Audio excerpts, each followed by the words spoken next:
Hello guys, selamat malam. Hari ini 19 hari bulan. Saya nak tunjukkan satu brand kasut yang pertama kali saya belilah. Saya tak sabar untuk try brand ni. Okay, tapi dengar-dengar brand ni boleh tahan pernah naik podium. Okay, brand daripada China. Okay, saya tak ada banyak duit, jadi saya beli kasut yang masih kategori mampu milik lah. Tak dapat lah saya nak beli Saucony ke Asics Super ke apa. Okay, so inilah dia 361 darjah, bukan Celsius jatuh. Okay, so inilah dia guys, 361 degree steep. So anda boleh google klasifikasi kasut ni. Kasut 361 degree 361 degree steep, jenis steep bukan fierce ini jenis steep. So kasut ni adalah super trainer. Okay, kasut ni ada nylon plate. Okay, ada nylon plate. So berdasarkan info, kasut ni lebih kepada super trainer kerana satu ringan, nombor dua dia ada nylon plate. Jadi dia sangat-sangat sesuai untuk speed training macam fartlek, interval, tempo of course tak ada masalah. And then untuk long distance, long distance LSD lah, untuk maraton. Maksudnya kasut ni selain daripada training, boleh bawa untuk event juga guys. Alright, so stack height dia boleh bawah 40. Kalau tinggi sangat agak susah untuk bawa speed. Depend juga lah kasut apa.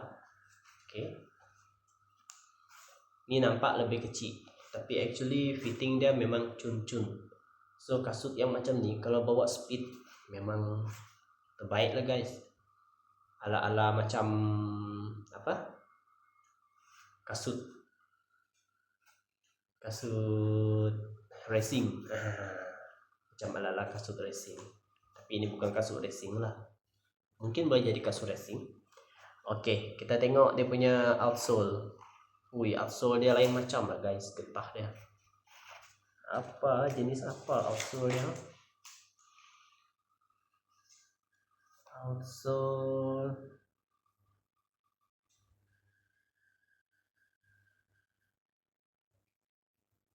tak sure lah outsole dia jenis apa. Tapi kalau foam dia super critical foam. Dia punya midsole super critical foam. Dimana untuk foam dia ni dia tak terlalu lembut. So bila dia tak terlalu lembut, dia akan memberikan responsif lah. Responsif cushioning dia ni dia akan beri responsif. Lepas tu of course kalau dia responsif, energy return lah maksudnya. So maksudnya bila anda pijak, anda rasakan cushioning dia ni, foam dia ni lembut, tapi dia tak terlalu lembut. So anda rasa selesa, tapi dalam masa yang sama dia akan memberikan energy return. Maksudnya dia akan membantu untuk menolak kaki kita. So tenaga yang kaki kita gunakan dia akan lebih sedikit lah kurang. So nylon plate ni bertujuan untuk stability dan juga memberikan propulsion lah, dan natural transition dalam setiap stride yang kita bagi. Maksudnya setiap langkah stride kaki kita, dia akan memberikan macam tu lah, tapi bukan spring ya. Satu, stabil. Dua, dia akan membantu. Dia akan membantu. Alright. So bahan yang digunakan, dia punya apa ni? Tu dia punya apa ni? Outsole dia kot. Bahan-bahan yang dipakai. TPEE dengan TPU.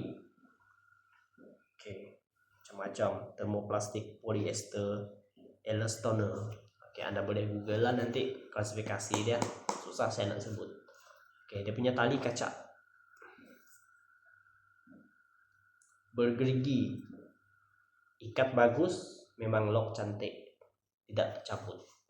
Okey, so nanti bila saya sudah break in kasut ni, sudah saya coba berbagai larian, nanti saya akan sekali lagi buat review lah macam mana perasaan pencapaian menggunakan kasut ini. Okey, so kasut ini teringin juga saya bawa dia ke dalam race nanti. So kalau event yang 5km, 10km, saya akan pakai inilah. Okey, kalau LSD saya rasa saya tak pakai, tengok macam mana dulu. Kalau betul-betul selesa baru pakai untuk LSD dah. Okey, alright, sekian saja review saya guys. So ya, harga teka guys, berapa harga saya beli di Shopee ya, Shopee 157 kah, 150 lebih. Okey, bawah 160 lah, termasuk shipping lagi. Okey, so percaya tak percaya, murah guys. Okay, I'm not cheating on you. It's really berbaloi guys, berbaloi. Kasut original guys, original 361 degrees stitch, original 150 lebih guys. Kenapa anda nak beli kasut yang branded tetapi dia fake? Jangan guys, kasut fake sakit kaki nanti bawa berlari. Okay, kalau kasut fake anda nak bawa berjalan silakan. Okay, so sebagai sebagai runners dalam dunia running ni, pemilihan kasut adalah sangat-sangat penting. Okay, mungkin kebanyakan anda bila anda nak jadi runner, anda kena beli kasut. Nak beli kasut sekarang ni macam-macam brand kasut, harga sampai 200-300, 600-800, okay, 900 kalau yang ada carbon plate lagi, super shoes semua mahal kan. Actually anda tak perlukan kasut yang mahal-mahal super semua tu untuk jadi runner pun. Istilah runner lain, edit runner lain. Okay, runner bila anda pergi berjogging setiap hari 1 km, dah runner lah tu, walaupun 1 km.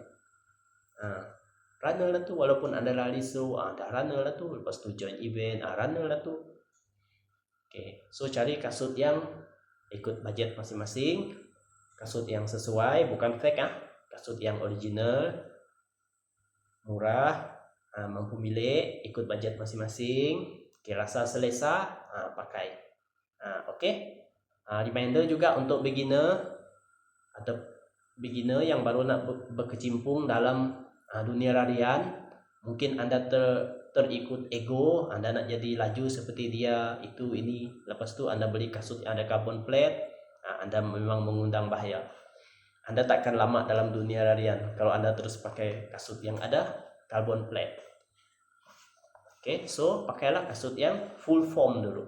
Okay, dah biasa full foam tu boleh berjinak-jinak dengan kasut yang ada nylon plate.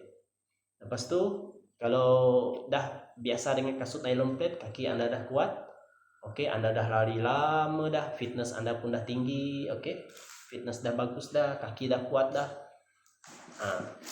baru boleh next level pergi ke carbon plate punya shoes. Okey, dan baru boleh kita sembang pasal super shoes. Okey, saya sekarang ni pun masih pakai kasut yang full foam lagi. Full foam. Ini nylon plate ya. Tak ada kasut yang carbon plate lagi. Ada kasut carbon plate yang murah di pasaran sekarang, harga turun, macam Bimai, lupa lah nama Bimai itu. Ada carbon plate, tapi kaki saya belum power lagi. Oke, so sekian sajalah review saya tentang kasut. Malam ni saya nak tidur dengan kasut lah. tidur seorang kan, tidur dengan kasut lah. Oke lah tuh. Oke, bye, good night semua. Jangan lupa like, comment, and subscribe and share video ini. Bye.